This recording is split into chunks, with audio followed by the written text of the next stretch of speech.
It's been 100 days of confrontation. Fiery talks between Washington and Beijing in Anchorage, Alaska, after the Biden administration imposed yet more sanctions on China over Xinjiang and Hong Kong. Washington also held, virtually, the first leaders' summit of the so-called Quad, the ad hoc grouping of the US, Japan, India and Australia, widely seen as a grouping aimed at containing China. But there's also been cooperation on the biggest threat to the planet, climate change. First, a successful visit to Shanghai by the US Special Presidential Envoy for Climate, John Kerry. Then Chinese President Xi Jinping, the first foreign leader to address last week's climate summit organised by the White House. We will continue to prioritize ecological conservation and pursue a green and low-carbon path to development. China will strive to peak carbon dioxide emissions before 2030 and achieve carbon neutrality before 2060. But much of the second day of the climate summit was dedicated to how the US could catch up with China on the climate-centric industries of tomorrow.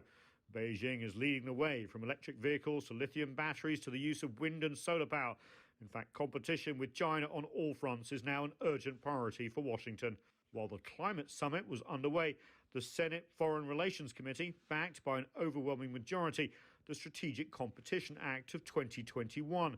It's a 280-page call to counter China, militarily, economically, ideologically, and beyond.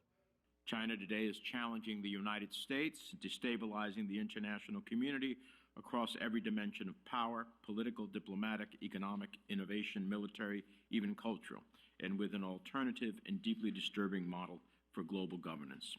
So this is a challenge of unprecedented scope, scale, and urgency, and one that demands a policy and strategy that is genuinely competitive. The act will now go to a full vote in the Senate. There are many more pieces of legislation targeting China in the works, from breaking up supply chains when it comes to semiconductors and smartphones to requiring universities to reveal funding from China and restrictions on Chinese students in strategic industries. The first 100 days of the Biden administration has been targeting China in a more organised and strategic way than under Trump. The Biden administration is also keeping in place Trump's tariffs, at least for now. Nathan King, CGTN, Washington.